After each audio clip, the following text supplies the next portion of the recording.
I forgot how the show started. Hold on a second. It's called Meet Me at Applebees. I know what it's called. Number one unrefined motorsports podcast. Yes, I forgot. I'm Brian, and we're Shut here with up, Rob. I got it. Okay. And we have a special guest named Alex. Yes, I got that. Okay. Hey, folks, how you doing? Well, yeah, certainly. I mean, it was our fault. We made a mistake. The spotter said it was clear. It wasn't clear, and, I didn't want to tear my car up, tear his car up either. I respect everybody, and I demand respect. And, I apologized to the guy when he came over the car, explained to him what happened, and then he took it to another level when he started calling me an idiot and whatever else. And I don't appreciate that. I'm not going to take it. I told him how I felt. I called him out. He didn't show. And so, I'm good with it if he's good with it, but I'm not going to be disrespected by no means. Yeah, I guess I had a dinner date at Applebee's last night that I didn't find out about until it was too late. It's a shame. Love their riblets and boneless wings, but... All right, folks, welcome back to Meet Me at Applebee's, your number one unrefined motorsports podcast. It is 2025. This is season 3 of the show. I am back again with my co-hosts, Rob and Ashley, and we got a special guest, our good friend, Alex Hammett. Folks, how we doing? Who wants Happy to be here. Yeah. Same. Yeah, alive and thriving. Glad I made it out of Tulsa. Yeah, barely. You almost got stuck for a few days. I got stuck an extra day. Yeah. Weather related. Happy to be here, though. Yeah, weather-related delay, unlike some people we've heard about. But, that's not for the show. But Yeah. So where you guys been? How you been? What you been up to in the break? You have a good Christmas? Everybody have a good Christmas? Oh, yeah, I forgot that Christmas happened. Yeah, Christmas happened. It was decent, although unfortunately, little follow-up to the last show we did. My beloved dog Crackers did not make it through Christmas. He passed away just after we finished recording the last show. But I'm an idiot and already got another dog, and I got another coonhound. His name is Benny, named after Benny Parsons, of course. Nice. He's a 1.5-year-old little shit, and he's currently sleeping on a pile of T-shirts right now. So you probably won't hear him as much as Cracks because he doesn't howl quite as much, but I'm sure he'll make some noise at some point. He was doing zoomies earlier, so Yeah, he had his zoomies and now he's sleeping. But other than that, winter was the last month has been pretty quiet for me. Just doing bike stuff and family stuff, and same old shit. Other than that, so how about the rest of y'all? Yeah. True Love, you were just in West Virginia, weren't you? I was. So I ended up not doing much during the break, but I did just get back from a quick trip to West Virginia because my boyfriend's grandma lives there, and some of his other family. And the hotel we stayed at was like 5 minutes down the street from the now abandoned West Virginia Motor Speedway. So we drove over there and kind of walked around, checked it out, and it's looking kind of rough. Yeah. Yeah. They've still got the last schedule that was hanging up was from 2021. So. Yeah. Yeah, but I also figured out that his grandma lives 3 minutes down the street from Tyler Carpenter. Oh, so sweet. Did you buy some cough medicine from him?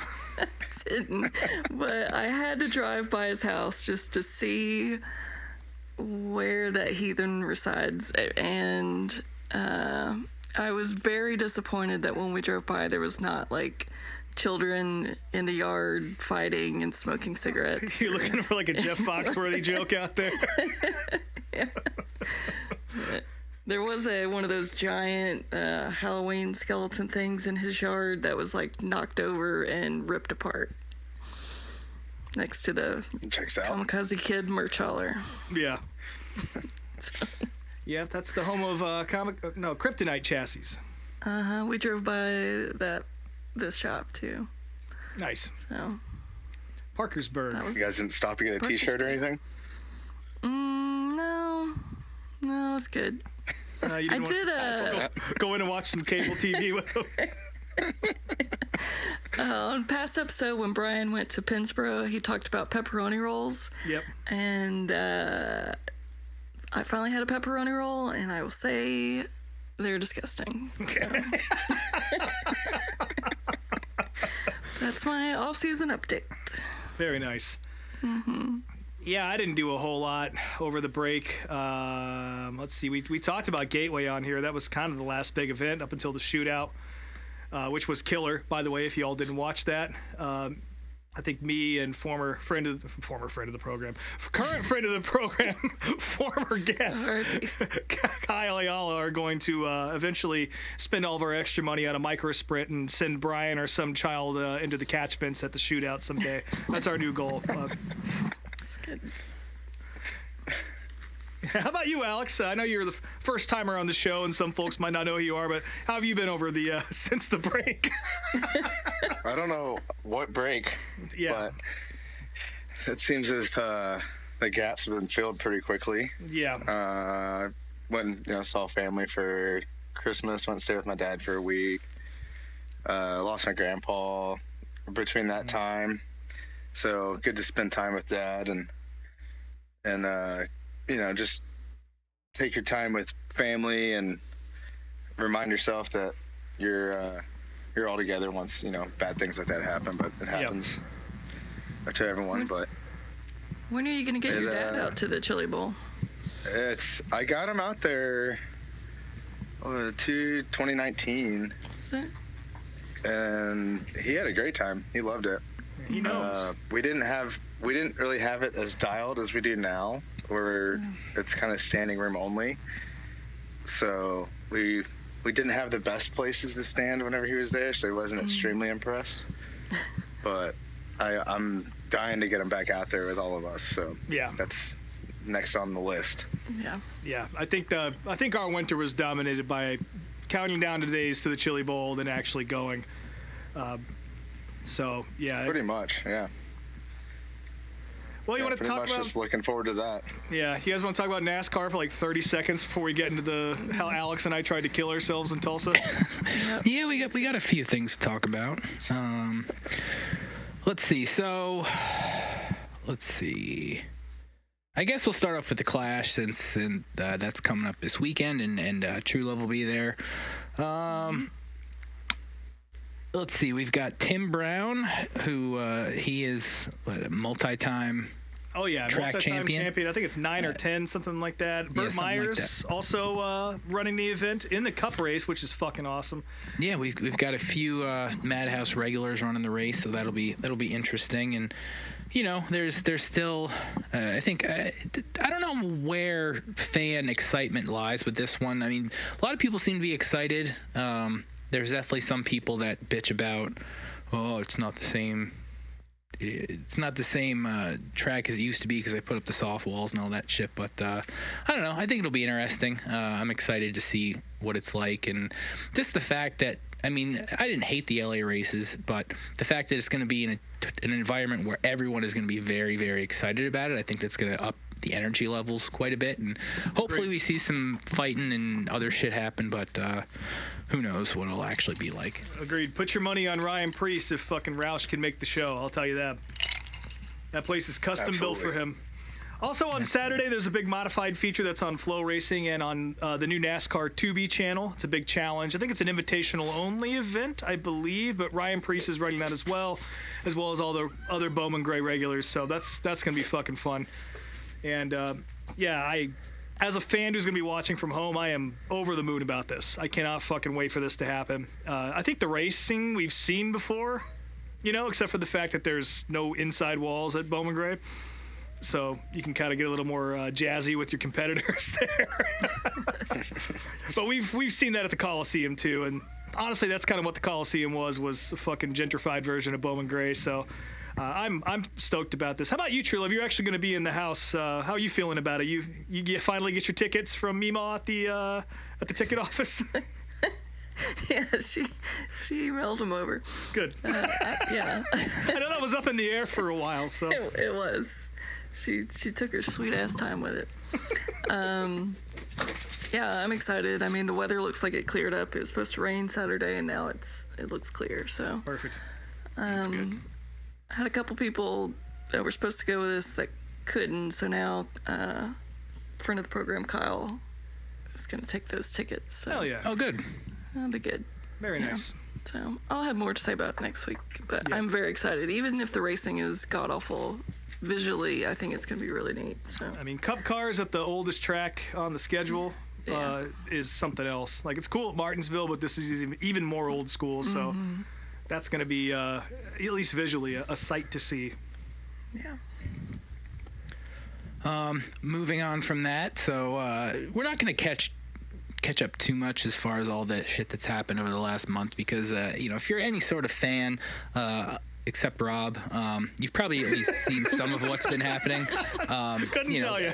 I think the biggest news, is 2311 and Front Row got their injunction, so they are going to be charter teams this year, although that is still in contention, obviously, but as of right now, they have their charter, so that's all good there. NASCAR made a few different weird rule changes that I don't think anybody loves. First off, so I can't remember if it was announced before our last episode, but Helio Castroneves is running the 500 this year, and NASCAR created a new rule throughout the last few weeks where they're going to be creating a 41st provisional spot for drivers who are from other series that want to come in and enter a race, and they'll have a free spot. Now, they have recently announced that, like, say if Jimmy Johnson or somebody of that caliber wanted to apply for that position, they could get it as well.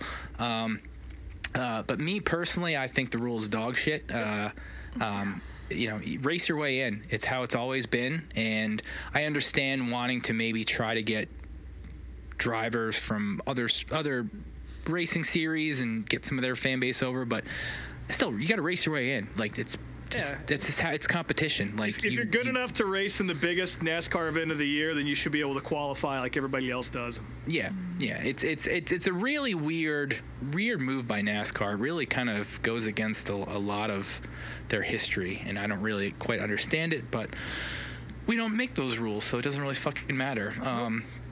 Other rule changes, they decided to drop the rookie stripes, which sucks. It's whatever. It's kind of it doesn't really matter that much. Like, I was listening to Junior talk about it today in his podcast, and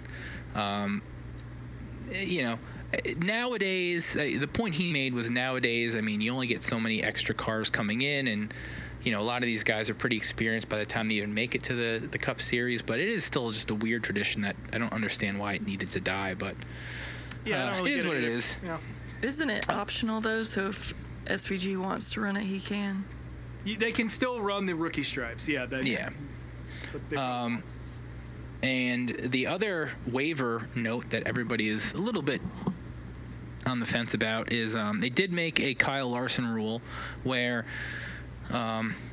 if you have to miss a race for a non-approved reason, like, say, the Indy 500. Yeah, the Indy 500. You forfeit all of your playoff points before and after that particular race until the playoffs start. So, again, kind of a weird rule, and like NASCAR, again, really just almost penalizing Kyle for this. But I mean, the way I see it is, like, if you're gonna make a rule like that and you are gonna police it, you kind of have to do something like that. I think that's probably the best possible scenario considering the rule setup we have. I don't like it, but I mean, what's the alternative? Kicking him out of the playoffs completely or whatever. Yeah.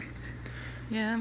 Him losing points, his playoff points before that makes sense, but losing that's how I felt points after is weird to me. Yeah. I mean, I don't know. I think the reasoning, and this is what I took, because I felt that way at first too, then I thought about it, and it's like, say somebody doesn't want to race the fucking Daytona 500 or something for some reason, and then they can just start racking up points, because if you race everything up until a certain point and you get your points taken away, that's a huge penalty, right? But if you do it at the beginning of the season, you can start racking up. Not that anyone's going to skip races. I don't think that's in the interest of anybody. If you're a charter team, you can't. Exactly. So I don't. But again, I think you kind of have to word it like this, and this is about as good as you can do it if you're going to have a rule like that in place. I still don't like it, but whatever. Yeah. I mean, whatever. As long as hopefully the weather holds out this year, and there's nothing to really talk about anyways. But I guess we'll see what happens in May. Yeah. And let's see, moving on. So one of our favorite targets on the show, Corey LaJoie, managed to start off this. Managed to start off the season pissing everyone off before he even hits the track. He did a little interview with Bob Pockrass the other day, where he talked about. Bob asked him why he continues to want to pursue a career in the Cup Series, and to summarize it, he basically said that like running in a lower series. It's not worth his time. It's not worth his sponsor's time. And why would I want to win a race in front of 12 people? Totally shitting on the Truck Series and the Xfinity Series. And also the fact that the motherfucker has won, one late model race ever? Has never won a race in any of the NASCAR divisions. He won a K&N race. And then he kind of lucked into a modified win at Richmond last year. Okay, so he's won 2 races. And he's not won one goddamn race in any of NASCAR's top 3 series. And... he just beat the like hubris. The 6 fucking Catalano brothers at Richmond, you know. The hubris of this motherfucker. Like, he managed to piss off the handful of fans he still has. Yeah, not to mention, this wasn't just an interview. This was his announcement for his part-time Cup ride with Rick Ware. So after losing the full-time ride to Rick's son, Cody, he's somehow managed to get a deal. By the way, the car looks beautiful. It's a good-looking race car, so I got to give the Rick Ware guys that. Their cars usually look pretty cool, except for when it's like a fucking pharmaceutical company or whatever. Yeah, they're fine. His announcement was weird too because it looked like he was announcing that he was starting his own team. Yeah, SPP. Yeah, it kind of poorly. Well, they said that it's going to be like it's stacking like some sort of stacking pennies performance brand. What the fuck does that mean? Like I don't know. And also the fact that we're going to have to deal with this asshole on Amazon now. He's going to be the pre and post race analyst for Amazon, which. Okay, on one hand, it makes sense because he's one of the few guys that has modern Cup experience. Yeah. But he also fucking sucks, and like that was one of the few things I was looking forward to with Amazon is this extra, coverage before and after the race. Now I got to deal with fucking Corey LaJoie, so great, very excited for that. I mean, his show was a NASCAR production, so he's an easy hire. I don't know. I'm less offended about that than just going out there and shitting on. Any series that isn't the Cup Series. How are you gonna shit on Saturday guys when your dad was a Saturday guy and Randy your dad being a Saturday guy is the only reason that you're even here for us to have to fucking deal with? To me, the ultimate irony is that Randy LaJoie will likely go into the NASCAR Hall of Fame someday. On account of his Xfinity or Busch championships, while Corey will continue to race 5 times a year and stay out of the way of the men. So that's kind of where I see it. I cannot pray harder for him to not make the 500. It will make my week that week if he does not make the 500. Yeah, it'll be funny, but karma's a bitch. So. In better news, so Rockingham had their initial tire test today. Oh, that's right. There were some weather delays, but I know they had some Xfinity and Truck Series testing, and they're going to have another test tomorrow with extended hours because of the weather.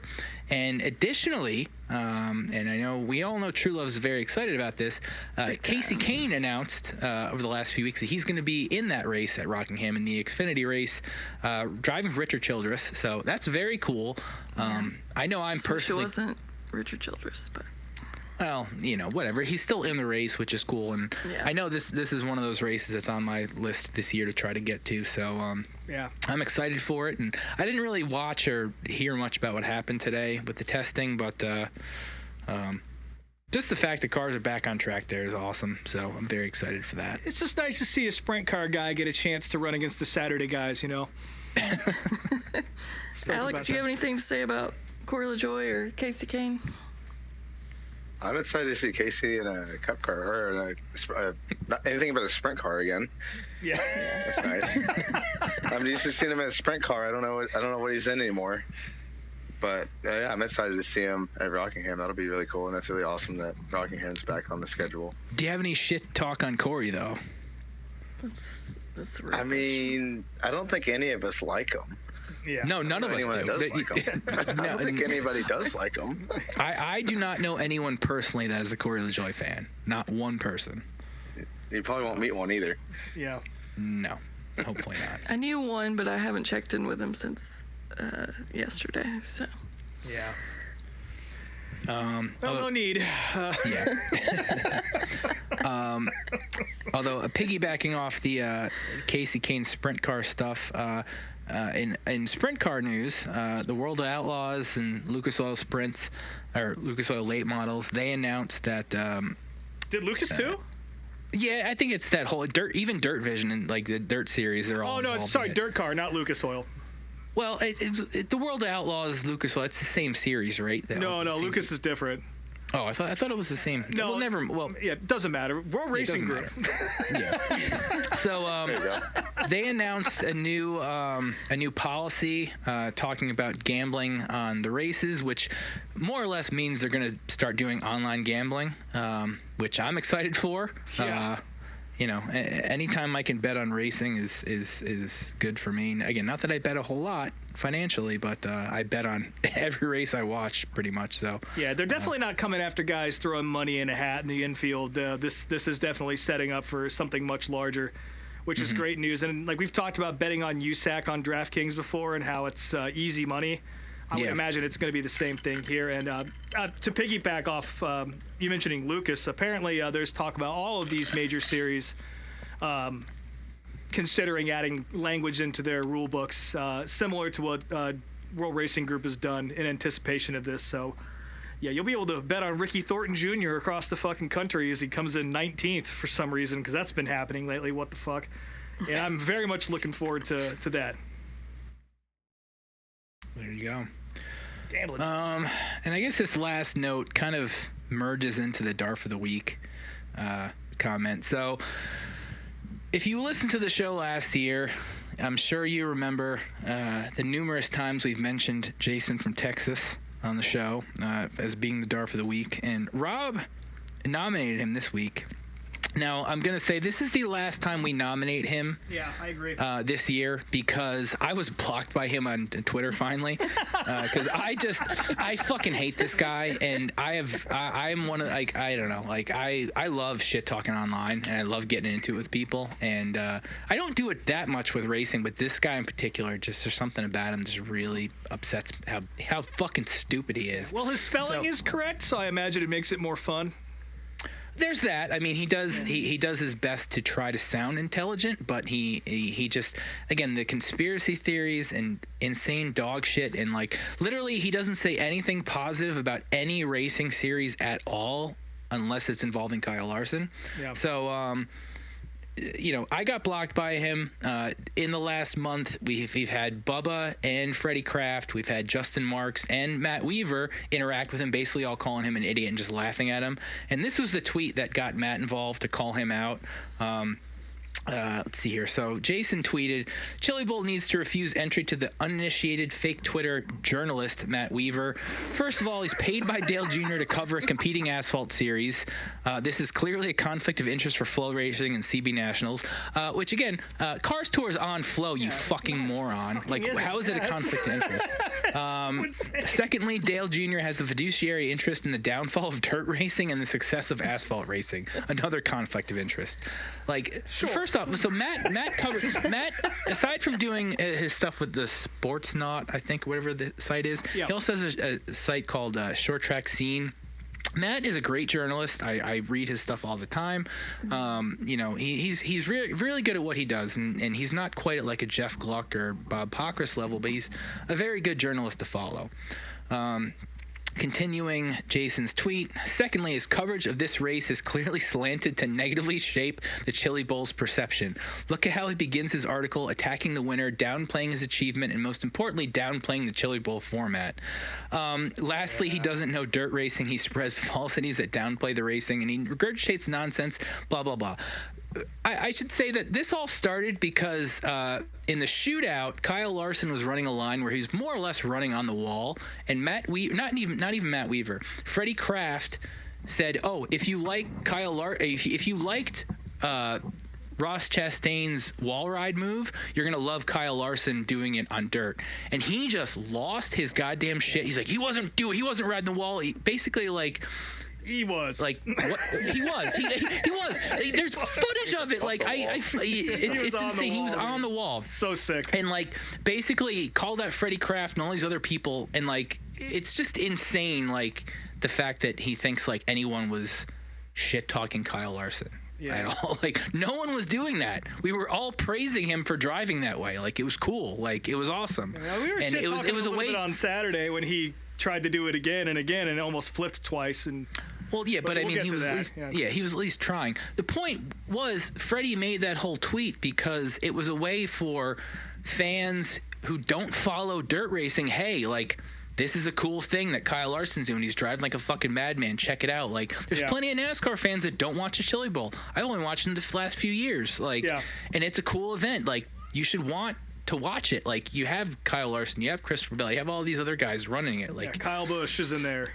It was just a way to try to get NASCAR fans to check this out. And Jason just lost his ever-loving shit, and he finally blocked me after like a week of just constantly harassing him, and I still will. He hasn't blocked Meet Me at Applebee's account, so I'm still harassing him there, but I'm sure he eventually will block me there too. So, well, keep the faith, Brian. I look forward to not being able to see this shit ever again. No, you can still see it again, thanks to Nazi Elon's stupid Twitter rules. Even if you're blocked, you can see what the person tweets. Perfect. So yeah, you can still see all that shit. So great news. Interact. Yeah. Jesus. Yeah, but I'm happy to retire him as a DARF for the week. I feel like it's every week now, and it's too much attention. So yeah, it's and again, he's deserving DARFs that deserve it because he gets the attention. Like, he'll get these people responding to him, and then he never responds. Like, he never says anything back. Like, Matt Weaver called him out and like got a lot of attention to the whole thing. Because, you know, he's insulting Matt's line of work. Matt's a great journalist. Like, what the fuck are you talking about, you moron? Yeah, which, by the way, I would recommend if you are strictly a NASCAR fan or you aren't into the short track world. Matt does do great work. He's definitely worth a follow on Twitter, as is Walkopedia, which he kind of leans on pretty heavily. So, yeah, if you want to learn more, Matt and Walkopedia are great places to start to kind of dip your toe in the water and get informed. So, thanks for the work, Matt. Yep. But with that, I guess that pretty much wraps up most of the news that we missed. Yeah. And now we're going to dive in the septic tank, which Alex and Rob were very much in for. Rolling around in it. We were the septic tank for a couple nights. We were the But I guess before we get into the Chili Bowl, which you guys were at, we should talk a little bit about the shootout, because that was 2 weeks prior, and I did watch, you know, a good amount of that, but yeah. Man, it was tough. It was tough because, like, prior to the actual shootout on Saturday, like, there was just like 4 or 5 days or whatever of just children running. 24 hours of fucking. And just I mean, I had Flow on all day while I was just doing shit around the house, and it's like I'm just watching these children run, and like as soon as they were done running, the guys would come over and they would just ask the kids about their race, and they'd ask every single one what their favorite food was, and it's like, Jesus Christ, man. Yeah. I don't want to watch 12-year-olds talk about pizza. Like, I can't do this. Yeah. So yeah, it was cool. Like, don't get me wrong. Like, I enjoyed. Like, it was really cool to see, you know, Larson win and Christopher Bell win and stuff. But yeah, I shout out to Emerson Axum, who had probably the best car in every division he ran, because I think he ran all 4 or 5 or whatever, and just the racing gods just slapped that right out of his hand every single time. He would have beaten Larson. Was that the dude that his motor blew or whatever in the main? Yeah, he would have had that Saturday night for sure. Easily better than Kyle Larson, and he blew his motor up. And yeah, he was actually my pick to win the Chili Bowl going into it, just because he was coming in so pissed off.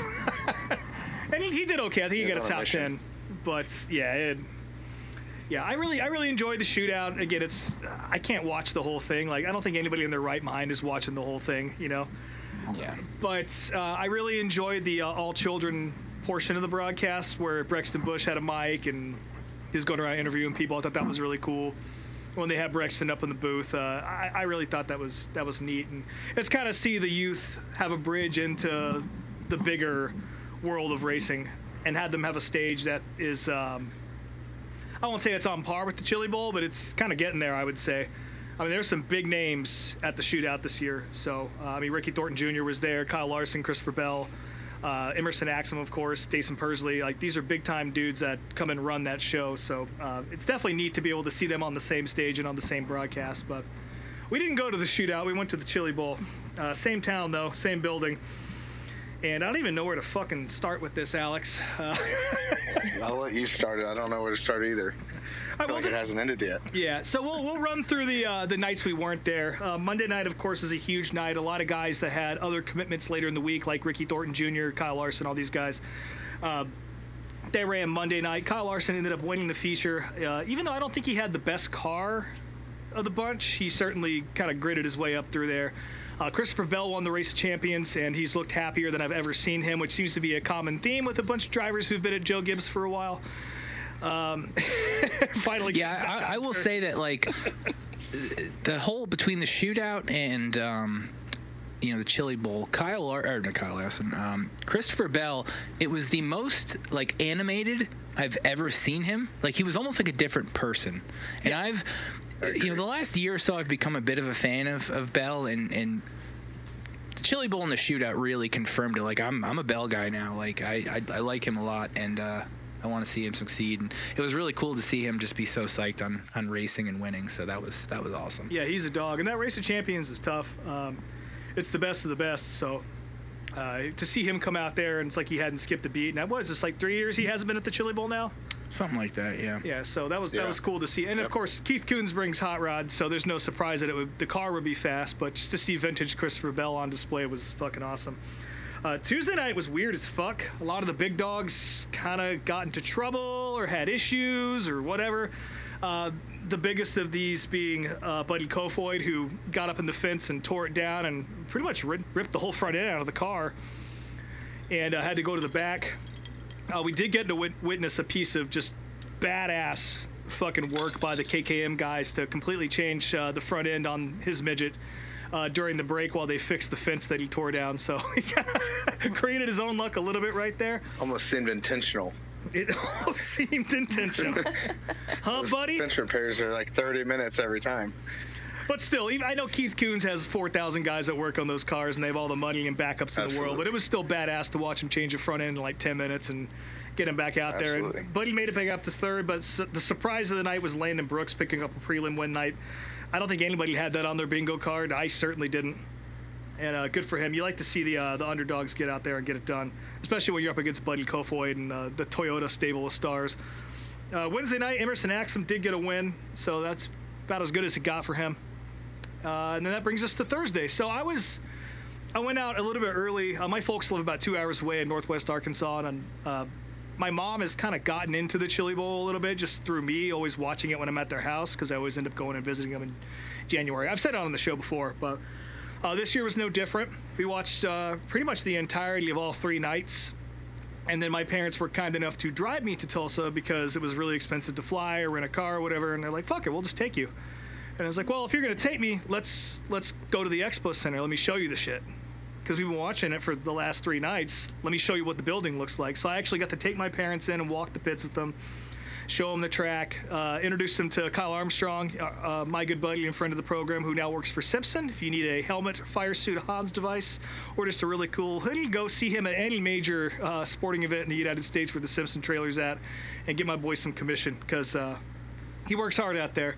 But it was kind of cool to like bridge the gap between my folks and some of the people that I know. They didn't get to meet Alex. He was too busy winging his way down from Austin. So they left me at the Expo Center. That was that. And then it was so cool that you got to take them there too. I know, dude. It was really neat for people who aren't even just to walk around that place it's a lot. I mean, the building, it's the largest freestanding structure in the world. And just being inside the building itself is kind of breathtaking. It's like, holy fuck, this is a huge barn. And it really is, you know. But yeah, just getting to see all the stuff we'd seen on TV with my mom in particular. My dad liked it too, but my mom was definitely more into it than my dad is. But just getting to share something from my life with them was super cool. And we even got a driller selfie out front, so that was really sweet. It's real wholesome. Mandatory. Yeah, but then they left me and it was time to drink, so... Dropping you off your first day of school. So, not long after that, I kind of did a couple rounds of the pits and quickly met up with the Grangers, who roll with David Gasper, who we've mentioned on the show before. Great kid. I'll get into that in a little bit. We had some beers out in the parking lot and talked Baja 1000 because that's what Big D used to do back in the day. I mean, again, crazy stories about what they used to do back in the 80s and 90s. And yeah, I loved hearing them. So, and thank you for sharing those stories and the beers. And then we headed back inside. And right as we did, they were running hot laps, and David Gasper wrecked in the heat, or sorry, not heats, in the hot laps. And they had to change the front end. And, you know, we talked about the whole J.J. Yaley situation, and there was even a flow piece with J.J. Yaley right before the Chili Bowl where J.J. kind of didn't mention him by name, but it was definitely about the incident at Ventura where he definitely got the fuck wrecked out of him. There's no question about that. And he's kind of alluding to the fact that David is just this little teenager who shows up with the helmet bag and doesn't do anything, which I found out is not the case. They rolled that car in, and that dude was helping them change the front end immediately. He was working on the car. He does all that shit. Apparently, after Ventura, he was doing the same thing. He was up until 5 in the morning putting the midget back together, or the sprint car back together. So I understand why JJ felt that way, but I just want to shout out David for not being that, because that's rare in this world. A lot of teenagers are spoiled little shits who just kind of show up and wreck stuff and expect other people to fix it. But David is the guy who helps build those cars. Maybe not this Chili Bowl car from the ground up, but yeah, this kid, he's the real deal, and I respect the fuck out of him. He's a great hang too. We stood on the ramp with him a little bit and saw him throughout the weekend, and he's a cool guy. So yeah, watch out for David Gasper. I don't know what his future holds, but he's certainly one of the good ones. I'll say that. And then not long after that, my good friend Alex here touched down on Tulsa and came straight to the Expo Center. Take it away, Alex. Or did I? I didn't drink all day because I knew I was going to be in for a long one. Yeah. And as soon as we got there, got settled in and found our spots with the rowdies. Had my first beer with y'all, and it went from there, and we had the time of our life. I'd say that. Yeah. For the first night, at least. Yeah, we were pretty cool, calm, and collected, I would say, on Thursday night. Things didn't get too out of hand until later on. I think we did it all last year, so it was a little more understanding that we could. Yeah. Pace ourselves a little more. We got a few days. It feels like a lie because I was in a group chat with y'all, and I definitely got a video of y'all drinking sent to me at like 4:30 in the morning. Well, we got to it. We just waited till later. We eventually got there. Okay. Yeah, Tanner Thorson. It's a marathon, not a sprint. Yeah. Tanner Thorson won the A main that night. Locked himself into the feature. I was very excited about that. I'm a big Tanner Thorson fan. And that's when the party started, I guess. We met up with our friend Jordy, who was our bartender in the pits last year. That's right, I did not stutter. Our bartender in the pits last year. She was serving us moonshine shots and all that, and remembered us probably because Alex didn't have his shirt on. So we became friends and last year, and we linked up with her and went off to catch a drink somewhere else, and then came back. We missed the wet T-shirt contest this year, which was massive. Well, they brought in like ringers apparently. I heard they were paying girls like it got way blown out this year. Yeah, it wasn't just like a couple of sprint car wives standing up there, going for $1,000. It was a whole thing, and it's sponsored. That stage was full of women. Yeah. Side to side, and they actually had plain white T-shirts this year. So you guys aren't making it sound bad. Oh no, I mean any wet T-shirt contest is fine. There's no complaints. Yeah, it wasn't totally the International House of Pancakes, but we didn't really get too close to see. But we kind of hung in the back, and Dillner was texting me trying to meet up, and I didn't see him because he was too busy filming a segment. And about wet T-shirts. About wet T-shirts, yeah. Flow After Dark. It happened again. It's pretty funny. And by the way, shout out to Matthew Dillner. He was wearing a These Wild Plains hat in that segment, and I thought that was really cool. Him giving an interview wearing that. Yeah, so it was cool. There's some Malort came out, which that's a fact. Yeah, had a hard time keeping that down. I'll tell you that. Y'all ever drank Malort before? No desire to. I don't even know what to describe it as. It's like Jägermeister, but stronger without all the good parts. It's just like a thick. I love it. Yeah. Every description makes me gag a little more. Yeah, it's it works. I'll tell you that. definitely works. And oh god, I have to open my photos up because I don't even remember what happened after that, to be honest. Oh, we went and hung out with your boys at their skate shop. That's right. Yeah. The new course skate shop in Tulsa. I didn't even realize there was like a BMX museum there. My buddy Bobby posted a picture of it, and I was like, oh, I guess that makes sense as I do the They just built the new BMX headquarters there, USA BMX. Ah, okay. That's cool. Oh, they were Brad Sweet's sponsor this year. Spencer Basin. Yeah, Spencer Basin. I thought it was Brad Sweet too. No, it wasn't Brad Sweet. Spencer Basin. Never mind. Pretty cool to see a BMX sponsor on a midget, though. That's pretty awesome. Yeah. Yeah, I was very surprised by that. Let's see here. We tried to go to a bar and they wouldn't let us in. That was fun. Oh yeah, because my ID was. Because you didn't have your Sound shirt Pony. on? Yeah, Sound Pony. No, Sound Pony. It's usually it's a bar I go to every time in Tulsa, and my ID is broken in half from my wallet, and apparently getting through TSA the day of isn't enough for the door guy to let me in. Yeah. So that didn't make any sense. So Rob and I went across the street and we started listening to 2 Dozen Roses for the first time. Yeah. All weekend. You know that song by Shannon? Wasn't the last time though.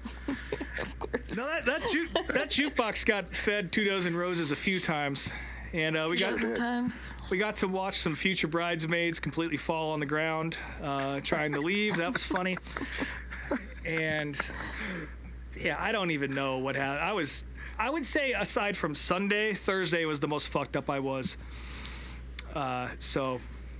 You'll have to. We ended up back at the hotel. I know that, so it was a safe night. Yeah. We made it back to the hotel at a decent time. That was good. Yeah. Friday we woke up and buzzing off of a Tanner Thorson win. At least I was anyway. And we met up with Jordy at my favorite place in Tulsa, and probably yours too, Alex. Dilly downtown, the Dilly Diner. Mm-hmm. Great place. Excellent Bloody Marys. Love that place. Yeah. And what did we do after that? I can't even fucking remember anymore, dude. This is great television right here. A week to get it together.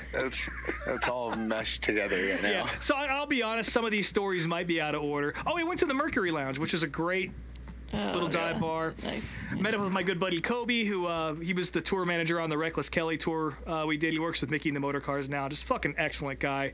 He came out and had some beers with us as we were getting tuned up for the Friday night prelim. No live music or anything there at that time. We went to the Mercury a couple times, but that was definitely the time I remember the most was on Friday. That place is awesome. I love that place. It's killer. And then we promptly went over to the Chili Bowl not long after that. Got our seats, got everyone situated. It was a little more crowded than the night before. Typically how it goes to the Chili Bowl, the rowdies kind of fill up. Kyle Armstrong, good friend of the program, we've mentioned several times already. He was able to kind of cut out from the Simpson trailer around 8 o'clock when they close, and fortunately that's when all the good stuff really starts to happen at the Chili Bowl, like the C's and B's and all that. So he was there for pretty much the whole thing. He brought some friends over, and that was funny. We won't get too much into that, but they were there, and we watched some dirt racing. I'd say Kyle got the full experience pretty quick. Yeah, he did. So he was sitting up in the actual top row rallies where the rope is. It's like fucking Cannon McIntosh's fucking dad. Cannon McIntosh? Yeah, can't drive Cannon. He was up there with a siren hanging out, and then we finally got him to come down at the bottom row with us, where you just get your ass kicked by pellets of fucking clay all night. And Kyle was like, "Yeah, this is where I'm sitting from now on." It is the most intense spot you can sit in the building, and you can still see everything. So I highly recommend it. But just don't sit there if it's too full. We have to sit somewhere, so don't blow our spot up, please. I will say we definitely came way more prepared this year for that spot. Yes, we did. Yeah, we actually had bandanas and glasses this year and the whole thing instead of just fucking goggles. Yeah, we were ready to go. It was awesome. That wasn't the first night you had your shirt off, right? You had your shirt off on Thursday night? Alex is allergic to shirts. There's nothing new. I hate shirts. Yeah. But that did land us on the broadcast a good deal, I guess.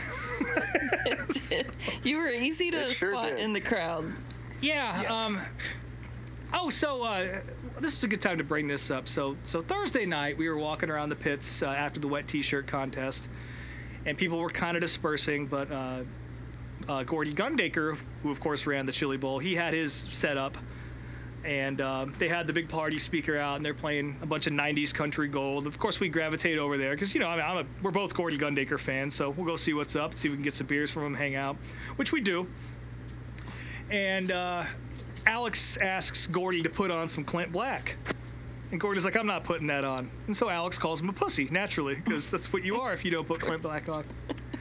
And this just slowly escalated throughout the weekend to where anytime we saw Gordy, Alex would call him a pussy. Scream it from across the room. And, when we're sitting in the rowdies, we were sitting right next to the folks that will rate the flips, like with the number system, whatever. Mm-hmm. And they had an extra sign. And so Alex convinced this lady to write the word pussy on one of those signs. That might have been the best thing that happened all weekend. It was really funny, yeah. And anytime Gordy would come by, the sign would come out, and he would start giggling and all that. And and that also got us on the broadcast. Like, as soon as that sign came out, my phone started vibrating nonstop. Just like, what's with the pussy sign? Of course that's you guys. Alex, you want to elaborate on that at all, or am I missing anything? We got it's just a big inside joke where we just put our hand against our mouth, and we yell pussy if you're being a pussy. Yeah. And Gordy was. So it seemed appropriate, and it got his attention. Apparently, obviously it worked, and was it, I guess, Friday night, after he'd remembered us from Thursday, we go up to his trailer and called him a pussy. Got free beers out of it. That's pretty much like the best possible outcome for calling somebody. Yeah. I mean, Gordy. Truly. Gordy's a dog. Yeah, he really is. He's not gonna take it. He's not taking offense at all, and he's laughing his ass off. We're laughing our ass off. Yeah. And it's all in good spirits, and it's funny if you call somebody a pussy enough, they give you cold beers at the end of the night. That's true. But did he ever play Clint Black? No, he's a pussy. He sure didn't. That's why the whole pussy thing started with him. I said, Gordy, never caved. Play Killing Time for me, Clint Black. And he said, I'm not playing Clint Black. And then he started it. Yeah, it's his fault. It's his own damn fault. Should have played Clint Black. Sure. Yeah. And not long after that, Alex and I went viral. So of course we got the sign. We're pretty tuned up at this point.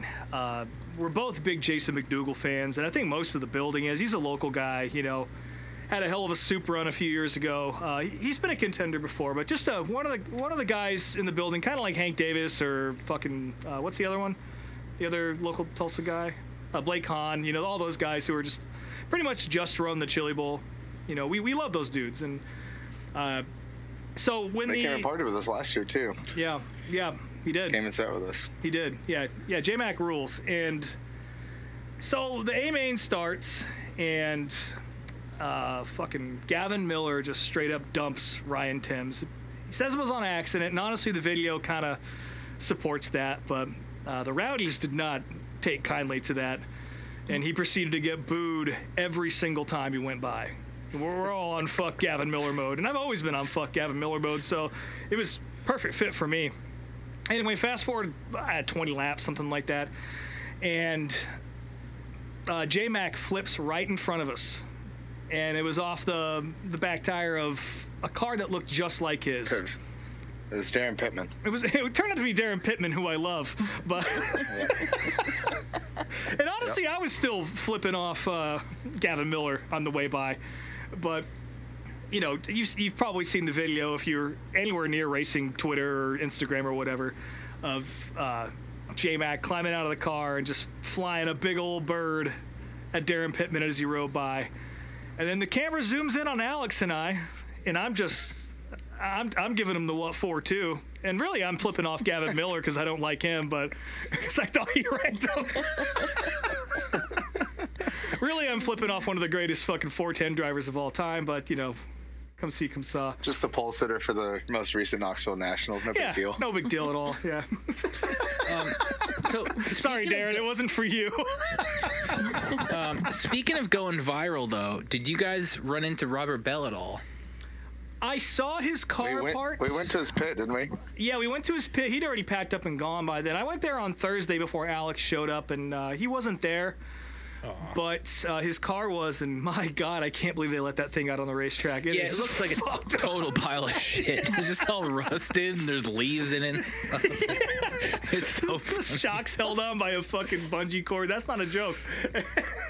I missed all Whose of car did we go look at? Was it Murdoch's car that was? Yeah, we went and stayed at for a second. Yeah, we went and looked at Johnny Murdoch's cars for a little while. Johnny Murdoch's, that's right. Yeah, he builds his own shit. It's a little safer, but he definitely is still building custom cars for the Chili Bowl, which unfortunately don't really match up to the standard of like a modern Spike or any of those chassis like that. So, but he's a perennial underdog favorite. Everyone loves Johnny Murdoch. And it was cool to take a look at his cars. Pretty cool welding, that's for sure. Pretty cool to see a S&M bike sticker on a midget. Yeah. Oh, that's weird. Yeah. Yeah. That was the first thing I spotted, and that was pretty cool to see. Yeah. That was awesome. But yeah, Robert Bell's car, I don't understand how that thing is still... how they can even roll it off the trailer, to be honest with you. He pulls it in with his scooter. That's incredible. He has a little hover around and he pulls it around. I feel like that's how my go-kart's going to look after a couple seasons of running it. So yeah. Well, call Robert Bell. Maybe he's got some parts for you. Oh man, but yeah, we made it on the TV. That was cool. And then who won Thursday? Logan Seavey. Or Friday, yeah. Logan Seavey won after kind of elbowing his way through the field, as he does. I should say I watched every night of racing, although I really, up until Saturday, I mainly just watched the mains. I mean, I did watch some of the qualifying and other stuff, but there's only so much fucking racing you can watch over a week. Yeah, that's for sure. I mean, we didn't show up on Saturday until... Being in the building and breathing it in for... all that time too. It really, the Chili Bowl flu is a real thing. It is a real thing. Somehow we escaped it this year. Somehow. I definitely got a little bit of it. I didn't feel good, but definitely having a neti pot. Thank you, Matthew Gilner, for the call. That was the absolute move. I have to get one of those every time now. Yeah, it's killer. Now this is where the timeline starts to get kind of fucked. Alex's buddy Dwayne showed up at some point on Friday. Great dude. He's one of your childhood friends, right? Correct. Yeah. And so he's sitting with us. And now we have a crew of 3 dogs. Because I don't know where Jordy was at that point. Eventually it was 4. But we decide, we got a hotel next to Lenny's for a reason. Lenny's is a dive bar in Tulsa, a little bit further south of the Expo Center, that they've hosted after parties before. I know, Alex, you went to a big one there in 2021, something like that, when Larson 2020 won. is after Larson won his first one. Yeah, and they've got pictures of all the winners on the walls and everything. And was that when you picked him up, or is that? No, that was last year. Rodeo Bar last year. That's right. Shook him like a fucking rag doll. Him and I had a good enough time in 2020. I think he should remember. Yeah. Last year getting picked up. So. Yeah. Well, we go to Lenny's and it fucking sucks. It's probably, I think it's the same band as last year. Probably the same song they were playing last year, too. Yeah, it was the same set list, except they didn't play Friends in Low Places this time. They did make fun of it, and it was like, you guys suck my ass. So we decided to... Actually, I forgot this part. We had a hard time getting an Uber to Lenny's, and this other group of 3 dudes shows up on the curb with us, and their rides keep getting canceled. Is that when we were sitting on the driller? Yeah, right by the driller statue. And so we just decided to combine forces with whoever's Uber showed up first. There's 6, full-grown men. And sure enough, this fucking Kia pulls up, and we asked the guy if we could all fit, and it's like, fuck it, sure, get in. So I'm riding across Dwayne and Alex's lap and a bunch of strangers, and this guy's hauling ass. You know, he definitely probably wants to be done with this ride as quickly as possible. And I'm like leaning against the door, like trying to hold it shut as best I can because I'm terrified of the door flying open and me just dying in Tulsa. And that's not how I want to go out. We made it to Lenny's safe only to find out that it was completely shitty.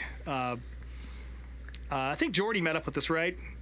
And she took off pretty quickly. Was she in the car with us? I don't know. I'm pretty sure she was in the car with us. I'm pretty sure she was in the car with us. Oh, cool. Well, good to know. She appeared at Lenny's, I'll say that. And then Maybe we should have had her on to piece this weekend together. I don't know about that. That would have been much help. Yeah. Fucking 3 peas in a pod. So anyway, we decide, fuck Lenny's, let's get out of here. We hop in a cab to go somewhere else and meet up with some of the friends that Kyle had brought over. And Alex is texting with them trying to link up. And as we're on our way to the bar, the leader of the hen house or whatever is just like, we're getting out of here. This place sucks. And it's just like, well, we're gonna be there in like 5 minutes, so maybe just hang out because we're coming to have a beer. And she's like, I want to go to the Hard Rock. And I was like, all right. So we pull up to this bar, we get out, and as I'm stepping out of the car, the Uber driver reaches over and kind of taps me on the shoulder. He's sitting there wearing these fucking Star Wars sweatpants, listening to some weird audiobook. It's already a weird ride. And he goes, hey, is so-and-so who you're meeting here? And I was like, yeah, it is, actually. Yeah, and then he's just like, yeah, that's my next ride. And I was like, oh, well, fuck me then. Okay, so we all 6 of us pile back into this man's fucking Nissan Altima. So it's my second hell ride of the night. This time Dwayne got the bitch seat and had to ride in my lap, so I'm pretty sure we're married now. Nice. And we made it out to the Hard Rock, and Boy, that was a trek. there's really, dude, it's so far. It was not close. Anyone who tells you to stay at the Hard Rock is fucking lying to you. It's like, it's out there, dude. What, it was like a 20-minute drive on the highway? I thought it was never going to end. It was bad, dude. And we get there, and the big reason I was okay with going is because Kyle Armstrong was staying at the Hard Rock. And like I said, a lot of the teams and drivers and wherever stay over there, and the Simpson guys, they all post up there as well. Kyle was hanging out, so he had mentioned he was going there, so I texted him. I was like, hey, are you still up? And he was like, yeah, I'm at the roulette table. Come on by. And I was like, perfect. So we met up with Kyle. Awesome time. Had a couple drinks with him while I was watching him play, and he noticed I had a Scott Bloomquist shirt on. And so he's like, hell yeah, that's my next bet. And he puts a bunch of money on 0 or whatever, on black, and he wins. And then he just keeps winning. And he's like, you're my good luck charm. And I was like, fuck yeah, I guess something good came out of this. It's incredible. He won about $1,000. And then as he's cashing out, he looks at me and goes, come here, Rob. Come to the cash out with me. I want you to watch this. I can just hear Kyle's voice right now saying that. Yeah. I love that. And I sure did. And I was happy to contribute. So that was a good night. I always love seeing the homies come up. And Kyle definitely came up and there. You know what that was, though? What? That was Scott. That was Scott. If anything was Scott Bloomquist, it was, yeah. It wasn't me, it was Scott Bloomquist for sure. So, and he loved casinos. So, yeah, it was nice to have a visit from Black Sunshine himself that night. That was definitely the highlight of that trip because the ride back was so long. And the only thing there was pretty good, too. Yeah. That was worse. I'll take the ride home over the probably the least enthused Uber driver we had on the way back from Hard Rock because we played our own music for the Uber driver. Yeah, but not on his stereo, just off Alex's phone. Off my phone. Which I'm pretty sure is a no-no. I don't think you're supposed to do that, but I don't know, whatever. It doesn't fucking matter. Oh boy. He didn't seem to mind too much. Yeah. Just Black on repeat. 2 dozen roses. That was absolutely the song of the weekend. Yeah. Oh, man. Yeah, so, again, reasonable bedtime. So that was only Friday. Yeah. Saturday we wake up. Everyone's feeling pretty good. You know, we've kept it together. Yeah, last night we got a little tore up, and Thursday I blacked out. But, you know, Saturday, feeling great. Good shit. And, you know, we get back to the hotel, and because I booked the room and I got there first, I picked the bed, because we're supposed to have a bunch of beds and shit, and it didn't pan out. It's still a huge room, but there was a fold out and everything, and so I climb up in there, and I have a wife, so I'm used to sleeping on one side of the bed anyway, so I curl up in my little corner and go to sleep. And then I wake up the next morning, I look over, and there's Alex right next to me, because I guess Dwayne had passed out with his arms all starfished, and Alex couldn't get in bed, so he just came over and crawled in with Daddy. He is a small person that took up a large bed. Yeah. And I didn't want to sleep on the floor, and I was like, well, Rob's over there in the corner. I might as well get my own corner. Yeah, and it was awesome because, drunkenly I turned the TV on when I went to sleep. And we woke up, and I think it was like the 2008, one of the Talladega races was on Talladega Fox. race, yeah. So we woke up to NASCAR racing, so that was cool. So we just kind of laid there in bed together and watched NASCAR like a old married Alabama couple. We held hands for a second. Yeah. That's cute. We took a few pulls off the old Four Roses bottle, and then we got in the car and headed to Bramble for brunch, which, by the way, a long wait, but definitely worth it. Excellent meal. Real quick, did you guys smoke any ground drugs this weekend? Not smoke. Negative. Yeah, no smoke. Yeah. Definitely no smoking of substances. No, I said off the ground, though. No, there's no ground drugs this Okay. year. Okay, that's good. Yeah, we managed to avoid Pussies. that. Hey, Pussy! see now you got it. You're learning now. There you go. Yeah, As they say, now you're learning. Now you're learning. We had us a nice brunch. Alex and I ate pretty well. There were other folks in our crew had one of those sad moments where you get the breakfast and The kids' menu. it's just not going in, Yeah, But we've all been there. yeah, good Bloody Marys at this place, but I will say Dilly is probably the best Bloody Mary I've had in a long time. So yeah, I was thinking about that the whole time. But we got The fueled more I up. think about it, we just did a Bloody Mary tour as well. We really did, yeah. And Dilly Diner is the clear winner. There's no question about that. Hands down. So I don't even know what we did next. Went over to Jordy's house for a sec, said hi to her dog, went back to the hotel to get our shit dropped together. the car off. And we dropped the car off so we could party. And We could be responsible. exactly, because that's what we did all weekend was be responsible. And we're kind of watching the Chili Bowl like on our phones, and it's like, holy shit, we better get over there. The Rowdies are like completely full. Like the building is more full than I've ever seen it that early, and they haven't even started That was like 2 o'clock. the F or E mains or whatever. That's when the real show starts. I was like, we gotta get the fuck over there. So we kind of haul ass back to the hotel, get our supplies together, hop in a car, and head up there. Take a driller selfie and go straight in. And yeah, it was packed as hell. Again, Matthew Dillner came by and said what's up to us. I got to sit with him a little bit on Friday night, which was really cool. We talked about Texas Roadhouse and fucking Brahms for a little while. That was nice. And then watched some racing from the shittiest corner. He was filming Santino Ferrucci the whole weekend. I forget. Who's entertaining as fuck to watch because he just does not know how to take a breath. He's just banging the boards every single lap. And Well, he flipped his fucking car in hot laps. yeah, he did. Sure did. Case in point. We get to the to the expo though, and it's becoming evident.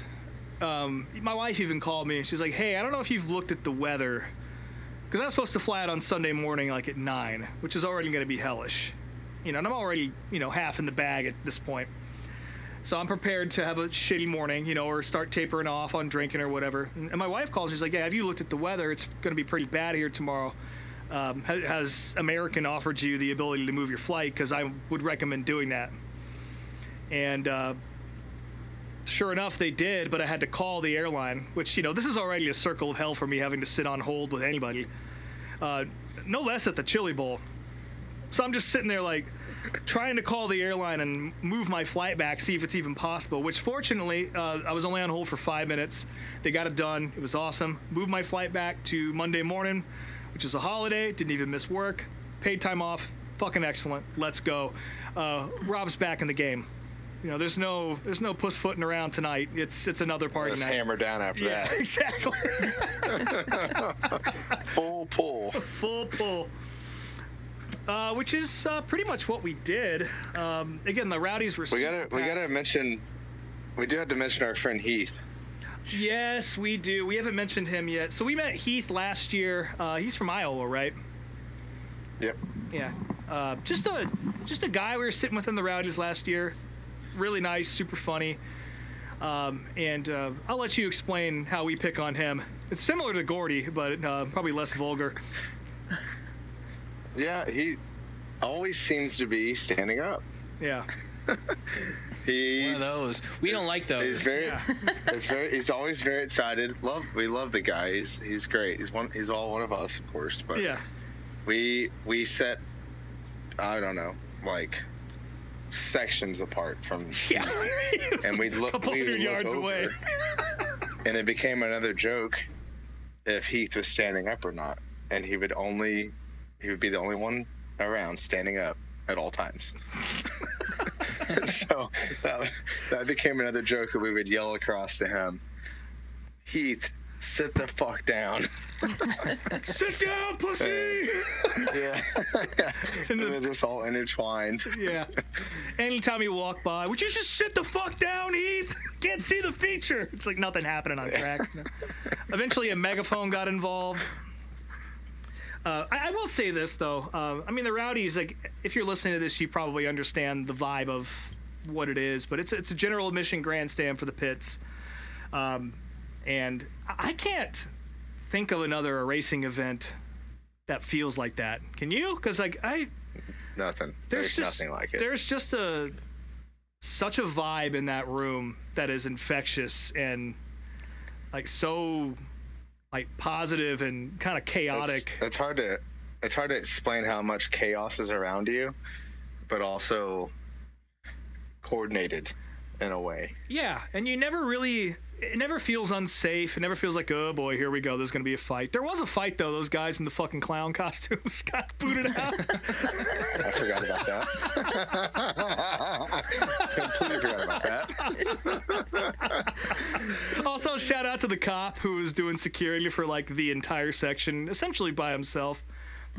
At one point, he came by and was like, hey, can I borrow that megaphone? It's like, sure. And he just goes on some tirade on these fuckers. Meanwhile, I'm probably holding a megaphone yelling pussy. Yeah. Wasn't there a random child hanging out with y'all at one point? Yeah, let's talk about that one picture.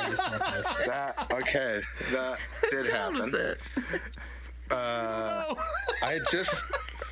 I had just got done explaining to Rob and Jordy. This is amazing. I just got done explaining to Rob and Jordy how I don't understand how parents would bring a 2-year-old to come sit at the Rowdies. Yeah. It's just a liability. There's dirt flying in your face. Yeah. They're not old enough to understand what's going on. The Chili Bowl? Covering their Yes. face. Absolutely Yeah. the Chili Bowl. The Rowdies, that's no, absolutely not. Yeah, that's what I'm saying. Like, I don't understand why would you bring your kid in that section if you don't understand yourself, like where you're getting yourself into, what you're signing up for. Mm-hmm. And I swear not 30 seconds later, this guy walks in with a little boy, and he can't be much older than 2 or 3. Yeah. Sits directly to my left and is, covering his face. He doesn't have any goggles. Like, has no idea what is the debris and all the stuff getting flung at the kid and himself. And it's just a liability. Like, you're not having fun. You're making sure the kid's not getting hit, of course. Yeah. And so it just seemed all like work out and timing. I just mentioned all that, and that was set next to me. And Jordy had sat in front of us to the left, and I asked her if she could lean over so I could give her a wedgie because the little kid was looking at her. And so I give her a wedgie, and the kid looks at her, looks at me, and gives me a thumbs up. For for those who won't, I don't know if we'll include this photo in the post this week, but yeah, this girl had like a thong on, and it's something. It's a great. We definitely should put the photo on there. It's a great photo. You should definitely put the photo on there. Come to find out, the dad was not as excited as the kid. No, he was not. After I took the photo, I showed the dad the photo. I was like, look at your boy. You know, he's with the Rowdies. He's with us. And he was not happy. Yeah. Dude, that dad sucks. Like, that, whoever that dad is, fuck you. Yeah. You suck. You know what's funny? Absolutely. I sent that photo to my brother-in-law, Tommy, and I was like, yeah, that pretty much sums up what the Chili Bowl is like. And just to talk about NASCAR for a brief second, he responds with, yep, that's why NASCAR ain't the same as it used to be anymore, because it used to be just like that. And I was like, that's a good fucking point. He's not wrong. And then, you know, sitting in that section and feeling the energy. And it's not just like, hey, we're drunk at the Chili Bowl. Like, people are pulling for specific drivers. There's little sections for, you know, obviously it's like teams and families and stuff, but there's different sections for different people. And that stand rewards drivers with cheers and boos equally, no matter like who it is. It's fucking incredible. I've never experienced anything like that at a racetrack. And I feel like, you know, you want to bring racing back to what it was in the 90s. You just got to bottle up whatever's happening up in the Rowdies and get that out in the world, because there's nothing like it. It's a special place. Yeah. When did the graffiti on your body start? Sure. Yeah. It's not long after. And is it still on your body now? Actually, just got off about a couple of days ago. So Yeah. Nice. Yeah, he had me check his. He called me the other night and he had me check his back on FaceTime. He's good. So. I swear somebody used a paint marker, not a Sharpie. I'm gonna not say any names, Anton Hernandez, but he might have used a paint marker. Yeah, Anton took some liberties with you for sure. Shout out Anton Hernandez. Yeah, so that made it on the broadcast a few times. And then I really enjoyed going up to the fence with the pussy sign and showing it to drivers. And every single one of them liked it. You just got to point us, that's you! And they loved it. That's the best thing we could have done all weekend, is create that sign. Yeah. Yeah, it definitely made the broadcast too. So that's... Yes, it did. For sure. I mean, what happened between then and the future? Was there anything worth mentioning? So much. I can't. It's hard to filter it all, because it's everything in that section is just chaos, and you just end up meeting your best friend sitting next to you every year. Yeah, that is a really special part of it too, is that everyone kind of knows each other. Again, this is my second year actually going to the Chili Bowl, and I know you've gone a few more times, Alex, but the amount of people you saw from last year and they're happy to see you and vice versa, and you're not going to see them again until January of 2026. Yeah, it's pretty badass. I mean, that's pretty common at racetracks everywhere, but there's just something about it in that room. It's a little more special there for some reason. Yeah, Ken and McIntosh got big boos. That was cool. And the driver intros.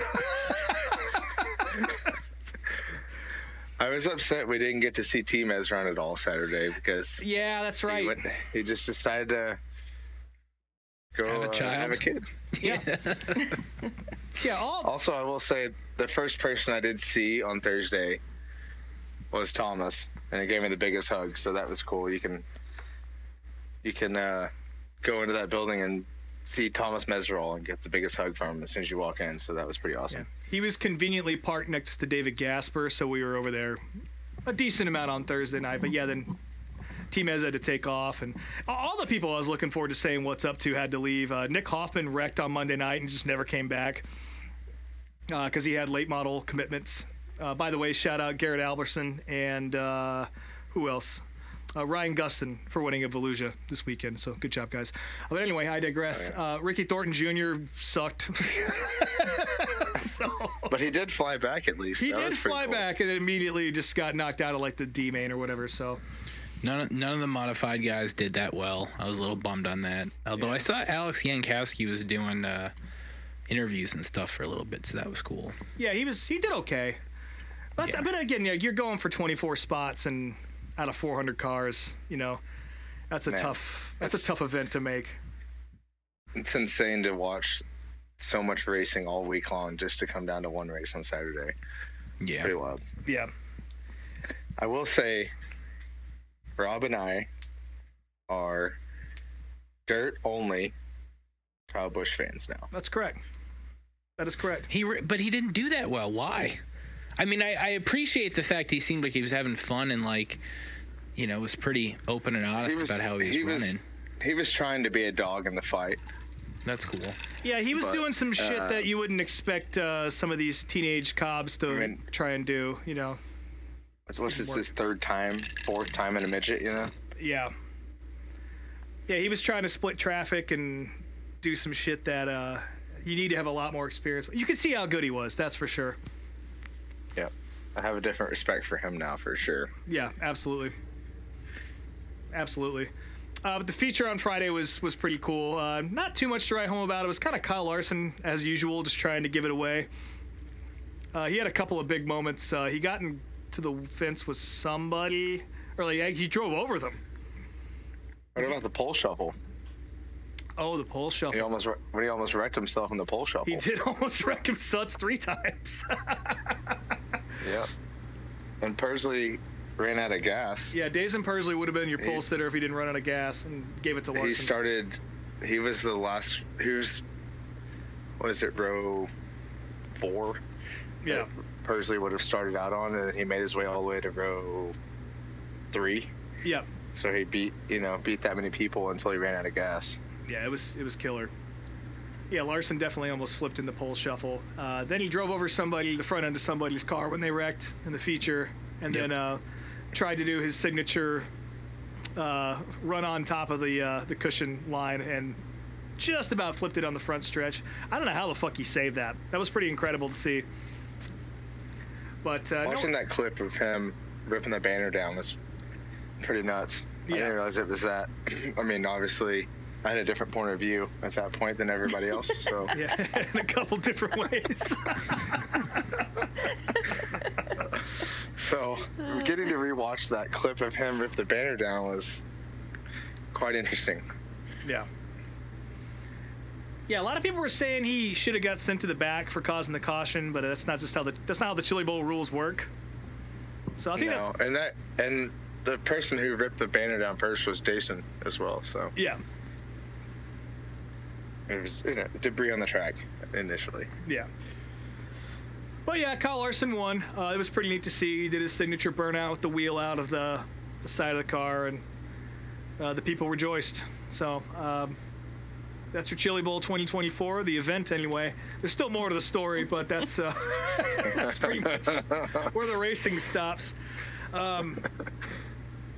Oh my God, what do we even do? Oh, so our buddy Heath, he told us about this bar. The standing guy. Standing, yeah. By the way, if you're listening to this, Heath, sit down, Heath. Sit the fuck down, dude. Sit down.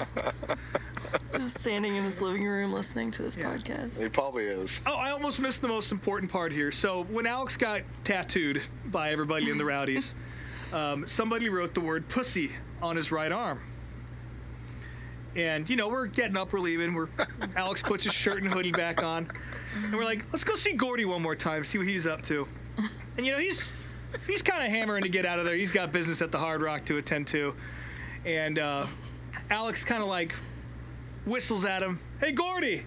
And then he turns around, expecting him to call him a pussy. And Alex just pulls his sleeve down to show him the word pussy on his arm.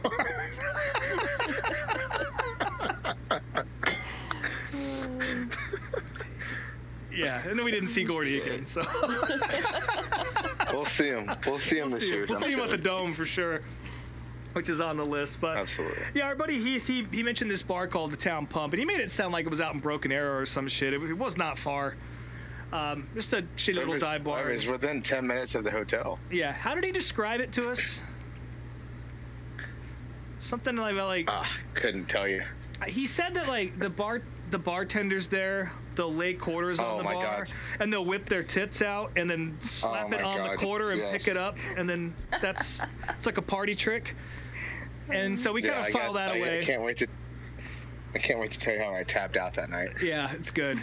So we're like, well, Lenny's has sucked. We've gone to other places. We haven't been allowed in others. It's like, well, fuck it. Let's check this Town Pump place out. It's 10 minutes away. Fuck it. So me, Dwayne, and Alex hop in. Actually, Jordy was there for that one too, wasn't she? For a little bit. Briefly. Yeah, she appears. She'd had her time with us. Yeah, she's done. I think we lost her in the E-main. We did, yeah. She did her best to make a soup run out of it, but we go to the Town Pump. We walk in. It's perfect. It's a shitty bar. You can smoke inside, which for me is already just shoots to the top of the fucking power rankings if I can rip a dart inside of a bar. And we go up, we order drinks, start a tab, whatever. And I look over, and there's like a row of folding tables that all have like slow cookers and like chafing dishes, hot plates, whatever on them. And I'm just like, is that free food? And I kind of look around, and sure enough, they just got free food posted up in the corner of this bar. So I got a plate of mac and cheese and fucking chicken and all that, and chili. And so I had a meal and smoked a cigarette and tried not to get hit with darts because we were sitting right next to the dartboard.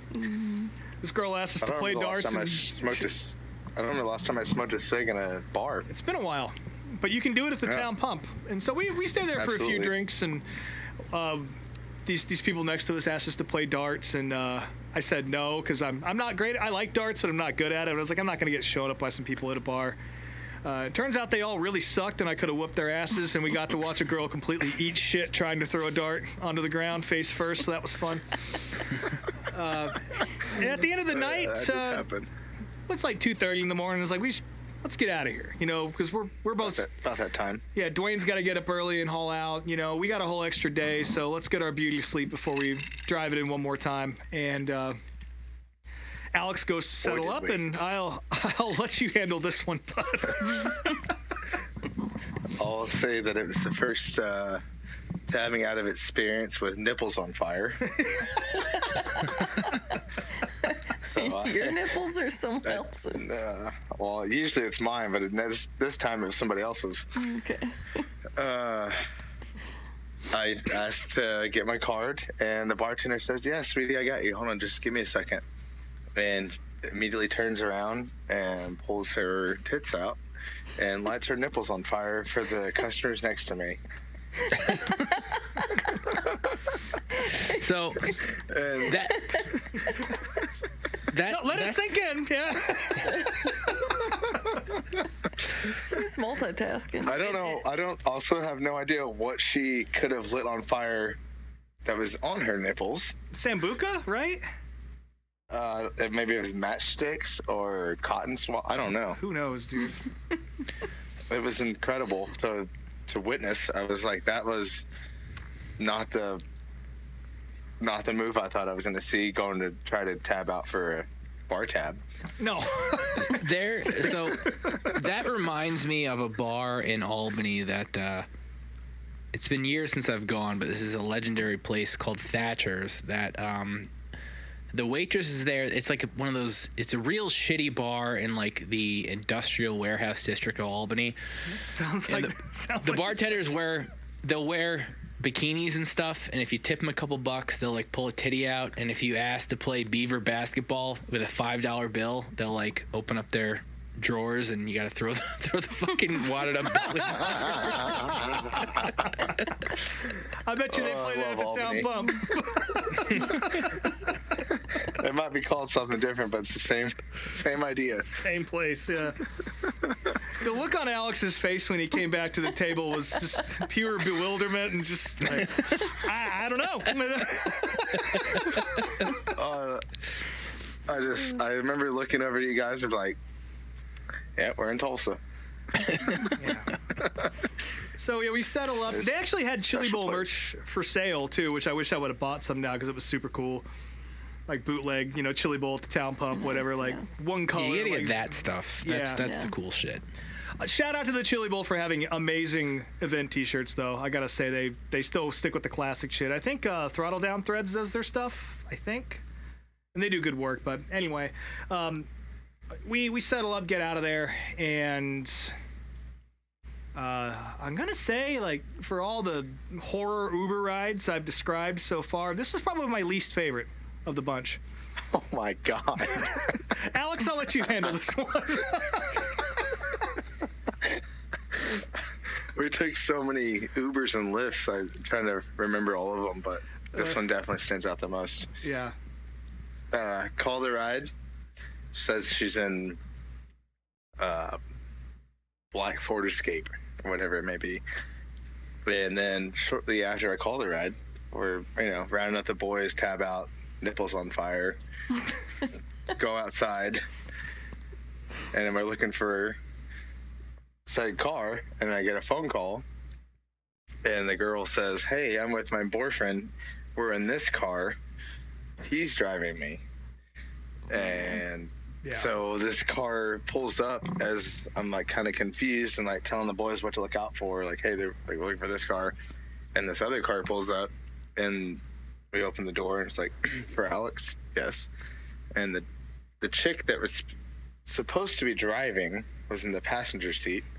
Was being driven by her boyfriend in his car, and so we get in and we're already feeling uneasy at this point. And some questions come about. We're like, what is happening? But they have the correct address to take us to the hotel, so it all made sense at the time. Enough, yeah. Kinda enough for us at that. We're in the car at this point. There's no turning back. In our drunken mindset, it did make enough sense, but we had some questions. I don't know. What do we come down to agreeing upon that maybe this woman had a couple too many DWIs? DWIs, yeah. Well, she's out there trying to hustle, so I respect it. Yeah. And they were talking about like living in Florida and drug dealers and shit, and I was just like, Yeah.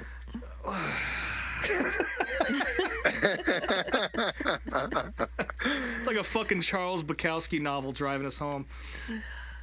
But yeah, we made it. I feel like Rob and I could probably write a book about our Tulsa trip. Yeah, I think so. At this point, the more I sit and think about it, it'll never end. Yeah. And to be fair, we are missing 1,000 details that have been lost to the ether. I was gonna say, well, you guys had a fucking interesting year last year too, so that says a lot. Yeah, I would say this one was way more unhinged. Yeah. This was my 8th Chili Bowl, and absolutely, hands down, the best one. Yeah, it was a lot of fun. I guess we can keep. We mingled enough last year to befriend everyone else around us this year. Yeah. Yeah, I'd say so. I can't wait to go back, but we still had one more day. We'll try and keep this short since I know it's getting late here. But I had a bonus day. Alex was already planning on being there, so being Groundhog Day, we called Jordy up, see what she's doing. She comes and picks us up, and we go to Dilly Diner again.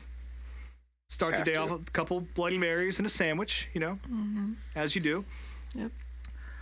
We decide to go to a place called Three Tequilas over on fake South Congress in Tulsa. I don't know what the actual street is called, but it just looks like Austin. It's Peoria Avenue. Yeah. By the way, Tulsa fucking rips as a drinking town. I mean, every bar we went to. Town in general. Tulsa's cool. Incredible. Yeah, Tulsa's awesome. Definitely a hidden gem. It reminds me a lot of Albuquerque. From the big sky to just the architecture to just the way the people are. I felt really at home there and always have. But we go to Three Tequilas is what it was called, right? Which sounds fake now that I'm saying it. Sounds like something somebody in my condition would have called it. That's correct. I've been Googling all these bars as y'all mention them and looking at pictures. And well, it's not a bar. It's just a fucking restaurant, as it turns out. A little family restaurant. Yeah, so we sit out, and this guy brings us, chips and salsa and queso and all that on the house. It's like, oh, fuck. We're going to have to tip the fuck out of this guy. And he's like, well, what can I get you to eat? And he's like, oh, we're just drinking. I'll take a house margarita. And he's like, small, medium, or large? And I just, without thinking, I go, I'll take a large. Thinking airport large. And Alex was like, yeah, I'll the same thing. And then Jordy's kind of looking at us like, I don't think you guys know what you just did. And these margaritas were, well, like, you just have a half gallon of tequila. I'd say they're meant for 2 to 4 people maybe drinking. To share, yeah. Yeah. And Yes. so we each have these. I mean, the glass itself was like a good 5 pounds. They're the biggest drink I've ever been served in my life. So Absolutely. we start drinking them as, single servings, which was not the intent. And you could see the bartenders over in the corner kind of laughing at us because we were taking these giant drinks on. Ourselves. Yeah, there's a great picture of this experience. Yeah, which we did, and we finished them up, and I honestly felt fucking excellent after that. I wonder why that Man, was. I never felt better. It's like a hummingbird that gets a feeder all to himself, so. Sweet nectar. One thing we did jump over, just to backtrack a little bit. I know I talked about Bobby Moore and Natalie on the show last year after the Chili Bowl and also after their accident. Of course, Bobby is the Chili Bowl painter. He's in a great band called the Brothers Moore in Tulsa. Signed a Dolly Parton's label. Just some of the sweetest people you're ever going to meet. Natalie, probably the most understanding wife you'll ever meet in your life. And I understand that because I have one of those too. So just great fucking people. But they had a terrible motorcycle accident, almost lost their lives. They both had a series of surgeries to keep them going. But they were at the Chili Bowl. Bobby was selling his paintings. He was still doing the paintings, and we had a chance to see them. And that was a really emotional moment to hang out with all of them and go say what's up. And Bobby actually contributed to some of Alex's tattoos as well. He definitely made it worse. Worse or better, however you want to take it. Yeah, but it was so nice to see them. And again, I don't think they're listening to this, but just in case you are, thanks for making time to talk to me. I know you and Alex are buddies more than we are, but it was special to see you guys, and that meant a lot to see you guys doing as well as you are, and have you actually be in the building. That was fucking awesome. But anyway, Bobby being in a wheelchair after just getting out of surgery, and to stand up to give some hugs to us, that's some real dog shit right there. Like real cool to see that, and we love the shit out of him. Yeah, his brother Billy was also there. Of course, the other brothers Moore, and apparently he runs and is in the process of purchasing this amazing bar called Hunt Club in Tulsa. Another awesome spot to go to. And he mentioned to us on Saturday night, hey, you guys should swing by there tomorrow. I'm opening the bar, 4 p.m. Come on by, we'll have some drinks. I was like, okay, sounds good. And we're rolling out of the tequila place, 3 tequilas, and it still sounds fake to me. But and we're like, we should go to Hunt Club. It's 3:45. By the time we get there, it'll be 4 o'clock, and they should just be open to the doors. So that's what we do. And this is where things started to really get off the rails. Billy just tries to kill us, dude. Like, and he doesn't know. We were asking for it. Yeah, he doesn't. We were asking for it. Yeah, we were willing participants in fucking Dr. Moreau's Island or whatever, but like it was.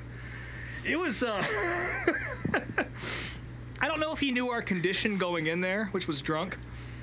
But the shots just kept coming, and Jordy the first round that got set up, he's like, "What do you guys want?" Alex orders something, Jordy goes next. She's like, pretty sure I got a Jameson or something. Like You did. something just straight and forward. Yeah, something sensible. Jordy goes, I'll have a shot of Rumplemints. And I was like, you know what? That sounds fucking excellent. I'll also have a shot of Rumplemints. And they just kept coming. I think we had 2 or 3 of them. I don't really know, to be honest with you, but we were only in that bar for about 35 minutes, I think. Yeah, it was not long. It was not long at all. And then we decided, well, let's go to the Mercury because Kobe's over there. Or Kobe with you guys showing up. And we hop in the car, and again, like I'm wasted. There's no question about it. And I feel, Alex, you were probably feeling the same way. But it was still manageable. Tip top in my prime. Yeah, it was manageable. And so I walk up to the bar at Mercury, say what's up to Kobe. We hug it out. There's a guy with an acoustic guitar about to play. I forget his name, but he was awesome. I ordered just a shot and a beer or whatever. And the shot goes in, and I take one sip of the beer, and it's like, uh-oh. Yeah, the breaking point. Cross the Rubicon here. Jordy just disappears. We don't see her again. She immediately like hopped in a car and went home or whatever the fuck. So like, good for her. And Safer that way. It was much safer that way. And yeah, we must have been there 25 minutes, I think. And I wanted to smoke a cigarette with Kobe at the bar, or on the patio. And I was, after a couple minutes of talking to him, I was like, I'm sorry, this is probably a shitty conversation. I'm fucking wasted right now. And that's really the last thing I remember, other than Alex being like, I called a car, we gotta get out of here. And like, I had to like force us out of there because I don't know. We're both at that point where we're like, yep, it's about that time. Yeah. I remember going up to the bar to settle up, and like the lady handed me my tab, and it was like $16 or whatever. And I drew an 8 in the tip, and I couldn't do the math for what 16 plus 8 was. And I stood there for a good minute, just like, oh shit, I can't do this. And so I just signed it and gave it back to her, and like got the fuck out of there. Easiest possible math. And then from there, I don't know. We made it back to the hotel. I do remember the Uber driver saying, well, you guys had a lot to drink today, huh? Yes, sir. If we only knew how much that really was. Yeah. Just the perfect little cherry on top of a liquor cake that we've been baking for 4 days. Yeah, Alex ordered some pizza and had to like bring me back from the dead to have some of it. And then, I woke up at 4 in the morning and took an Uber ride to the airport for a 5:30 a.m. flight, or 6, whatever the fuck it was. And I've never seen you so happy to wake up in your entire life. yeah, didn't feel good, I can tell you that. And all I wanted. Not that bad though. You did pretty good. I did okay. Yeah. Well, I went to bed at 7:30, so that has something to do with it. But It's true. all I wanted was an Uber driver who wouldn't talk to me. And I had this guy, all he wanted to do was talk. And mostly what he wanted to talk about was like, yeah, I like driving Uber because it gives me a chance to like, learn how to talk to people. I'm just like, you got the wrong dude right now, man. Like, my motherboard is fried right now, dude. You can't. And it was awful. But I made it home safely. It was all good. And Alex had another day there, I guess, on account of weather as well. And I don't think he got too crazy, right? No, I got pretty chill. I got to meet up with a good friend Brooks, who I was trying to get you to meet up with, who's a Dallas friend of mine that's in a sludge metal band, Mountain of Smoke. Yeah. And great got band. to go have brunch with him. That was awesome. And yeah, I ended up staying a day and flying out first thing Tuesday morning rather than Monday evening. So it wasn't so bad. It was good. I always seem to get stuck in Tulsa. It's 2 years in a row now. Yeah. I hate that that's become a trend, but I mean, Tulsa's awesome. Yeah. I can't wait to get you guys all out there all together. It's gonna be awesome. It really is Yeah. mandatory. I was looking into flights and stuff, and I think if you wasn't book working it far this year, enough, but yeah, if you book it far enough, it'll be good. Yeah, this 2025, I think I'll probably try to make it out because it seems like too good of a time to miss. It really is. And again, just like sort of the worlds colliding. Again, like hanging out with so many like BMX and skate folks while we were there was fun. Also shout out to Kyle Beckham, a good friend of ours. He was busy shooting the I got sick. what was it, the RC Chili Bowl next door? Yeah, he was with Justin Haley. Yeah, he got the RC Chili Bowl flu. So Pussy.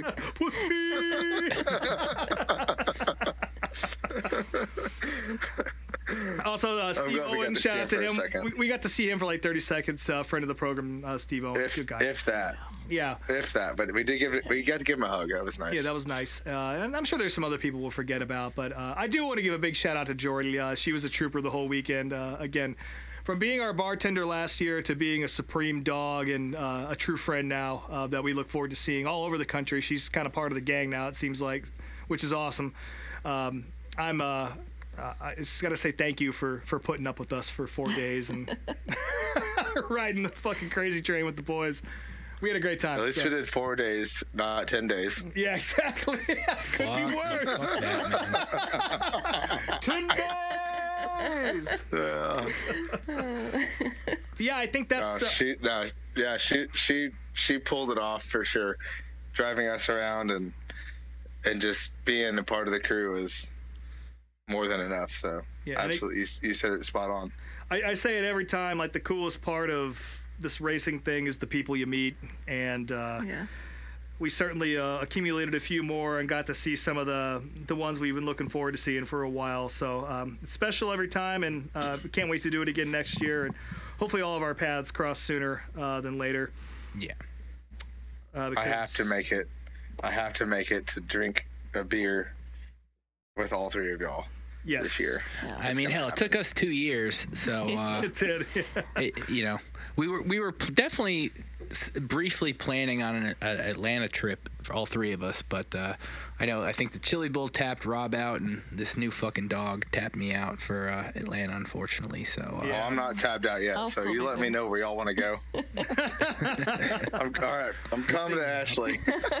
Hey, listen, I keep inviting y'all to Darlington, so it's true. You know, it's up to y'all.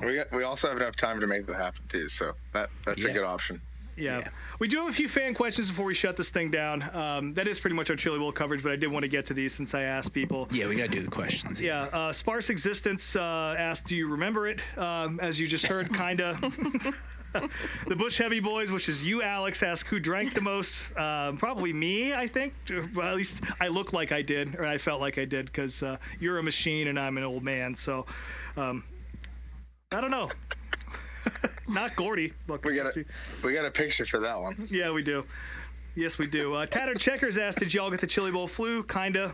Kyle Armstrong asked, win-loss report at the casino. He just wanted me to shout out his big winnings, which I already did. And then hell yeah, Kyle. Chris Davis actually sent us a long one here. He says, so I'm watching the Chili Bowl in Discord with my friend Kevin and Carson Hocevar. Ooh, big time. How about that? After about the 20th plus time of these send it pussy signs are shown during the driver intros, Carson's like, they keep showing these signs. This is great. Ha ha ha.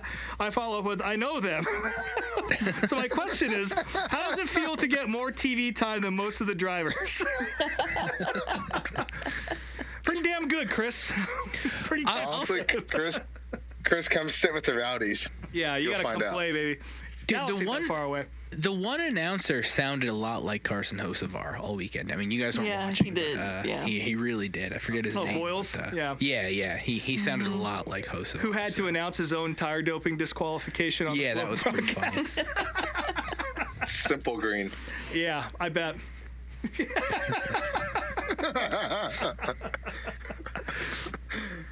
But yeah, thank you for contributing questions. We always love talking to you guys, and I think that concludes our. Unless you got anything else, Alex, I think that's pretty much all I can remember anyway of our trip to the Chili Bowl Nationals in 2025. I can't wait to do it again. Yeah, and I'm telling you, must see TV. You got to go.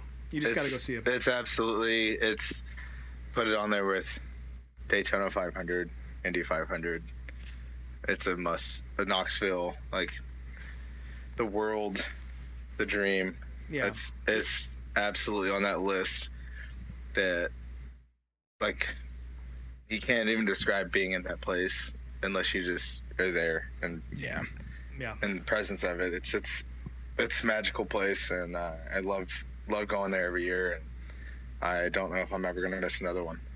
Yeah, it's I said it after the last time I went that this is going to be on my list of things to do annually for the rest of my life, and that has not changed. I can tell you that.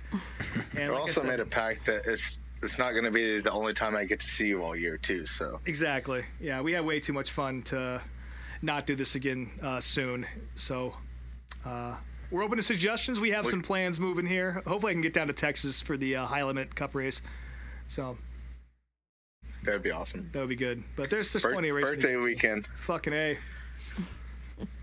See if we can do it again, Texas style, whatever the fuck that means. You think Tulsa's hard? Wait till you come to Texas. Yeah, dude. One more thing before we shut it down. We've been talking about all going to Atlanta together, and I was at home. I was sitting on the couch. I was looking at my bank account. It was like on Tuesday for the first time since I got back, and I was pretty horrified at what I found. And at that moment, Brian texted me, "Hey, Rob, you still thinking of coming to Atlanta?" And it was just like, at this moment, absolutely not, if you're looking at what I'm looking at.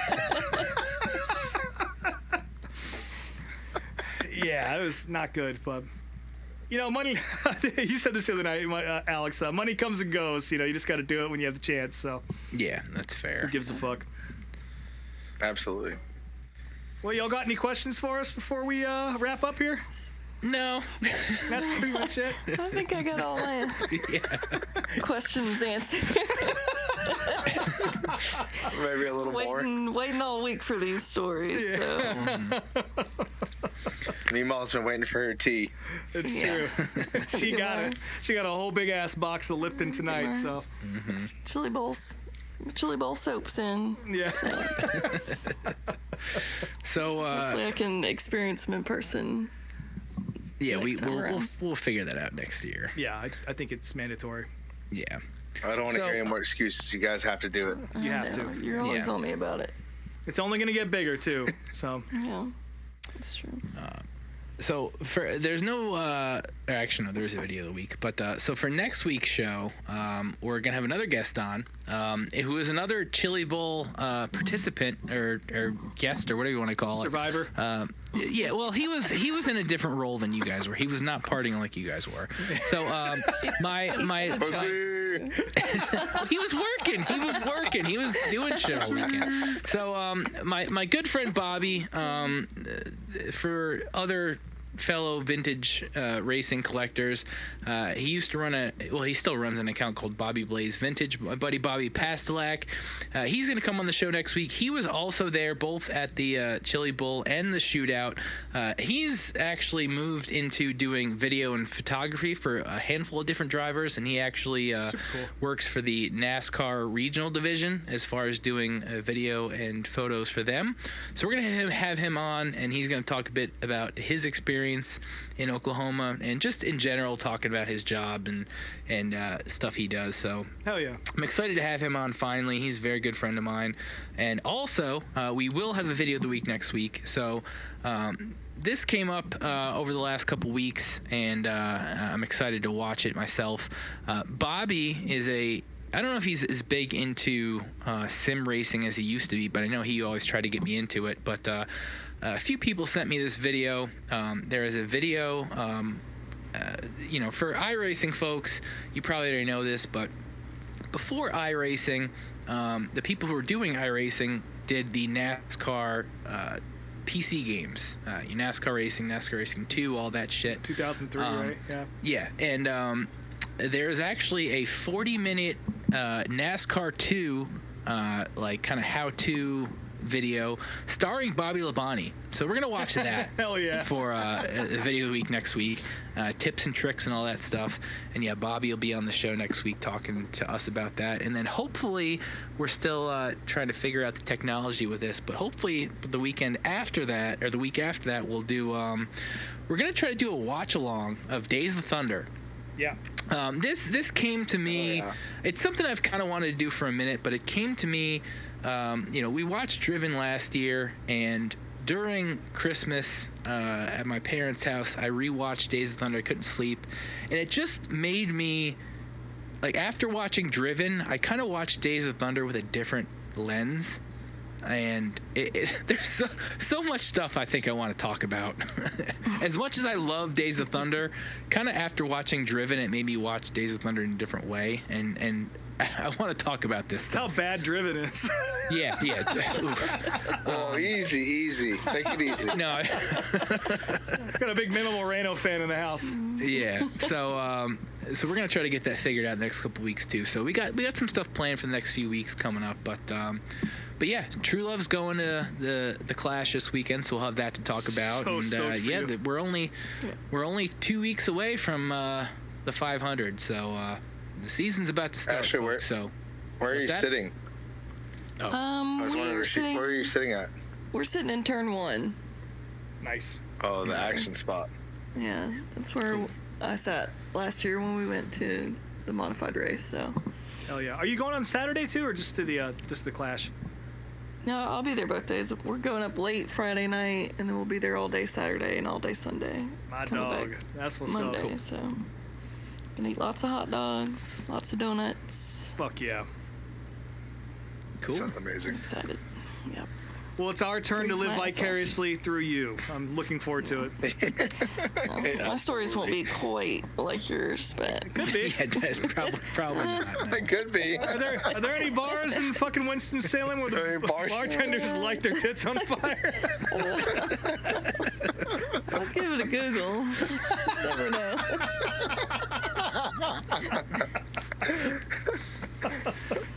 I'll report. Oh man, I can't wait to have all y'all in Tulsa. Yeah, it's gonna be good. Cool. Well, as always, you can follow us on Instagram at meetmeatapplebees and on Twitter at meetmeatapplebees. And eventually I'll get a Blue Sky account started, but I'm real lazy about that. So, as always, you can follow me on all the things at Speedway Screens, and speedwaytsj.etsy.com is the store. Don't forget MMA Applebees for 15% off at checkout, and please buy some stuff because I need a go-kart motor. So Nice. you know, we got a few months left. So Oh, Robert Bell. yeah, Brian's got some competition over here, so It's you true. gotta get him dialed in over there. well, that's right. You got a cart now too, huh? And a track. You gotta go test down at his track. We're gonna have to race Yep. at some point, motherfucker. We got the Stupid chili fucker bowl in the backyard, nationals. baby. Yeah, we got the stupid fucker nationals in the backyard. Well, hey, if I get down to Texas, we'll see what's up. So we'll see how that goes. You True know Love, where to find me. are you still on the internet? I think I'm still there. I go back and forth on leaving it, but I'm still over there. Good. It's still the same. Hell yeah, perfect. Alex, you got anything you want to shout out? Good one, Ashley. It's Snake Mountain True Love. There it is. There it is. There you go. Now you're learning. I appreciate you guys having me on. This has been awesome. I'm Alex, LEX BMX on Instagram. This has been awesome. Don't forget the Busch Heavy remembered Boys, a lot of too. things. Okay, we'll say at Busch Heavy Boys on Instagram if you want to see debauchery and BMX content, or I do. just a bunch of idiots with a drinking problem that ride BMX. Yeah. Hell yeah. Rob Motes _unofficial is me on Instagram. My band's called These Wild Plains. We're going to be announcing some shows coming up real soon. There was a Finland date that got announced, which is pretty cool. So I'm going to Europe in July. So that'll be fun to do the podcast while I'm on whatever fucking time zone that is. But we'll get it done. Don't forget, Mima has a bedtime. Well, it'll be on your time. I'll make sure I make it work. It'll probably be like at 2 in the afternoon for me, which would be fucking sick. But keep your eyes on These Wild Plains and Charlie Marie's social media for details on what that tour is going to look like. Real excited to get back over there. It's been about 10 or 12 years since I've toured in Europe, so I'm very much looking forward to doing that. And I have never gone to Finland, so that'll be fun. We're playing a big festival like Uncle Lucius and some shit like that, so that'll be cool. How the hell are we gonna record while you're over there? Same as we do here. We're not in the same room. These people know we're not at Applebee's. Can I Applebee's. Yeah, but can I mention something that I found out this weekend in Tulsa? Sure. Rob has failed to tell us that he is a famous movie star. It's true. Oh, I didn't know this. I don't like to gloat, you know. well, get the gloating. You want to tell him? Or Go you want ahead me and to tell him, Rob. Yeah, Go ahead and tell him. I was in the movie Beer Fest. Oh man. Significant FaceTime in the movie Beer Fest.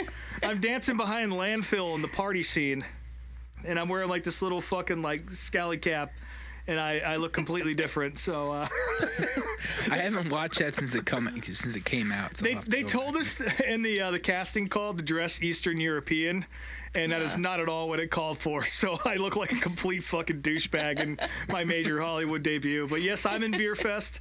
I got paid like $125 for it and drank my weight in no duels. So it was a fun time. No duels. No duels.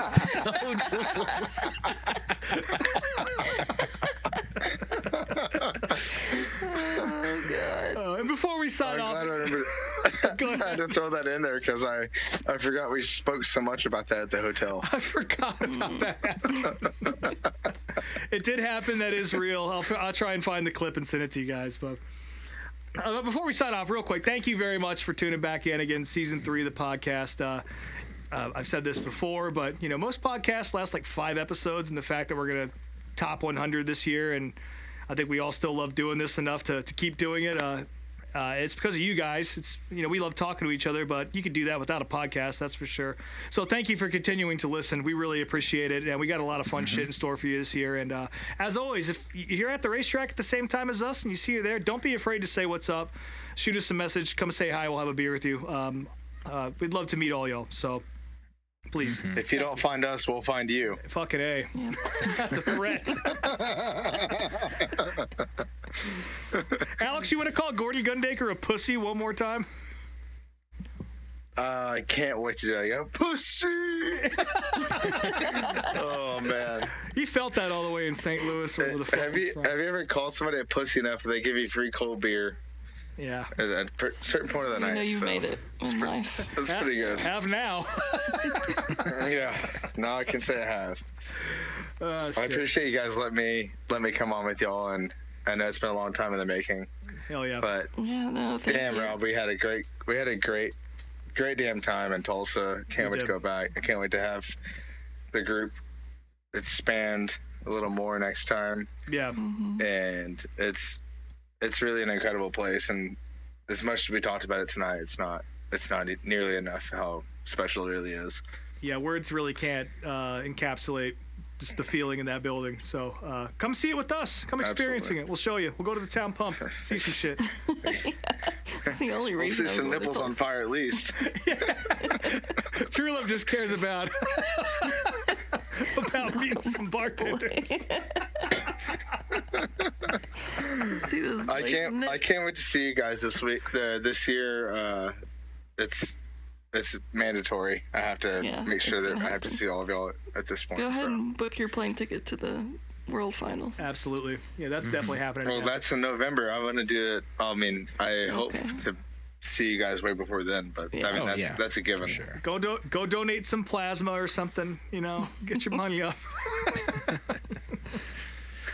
Might as well. Fucking A. Well, looks like the check is here. So thanks again, y'all, for joining us in Applebee's, and we'll talk to y'all next week. Pussy. See y'all, pussy. Take me back, Tulsa.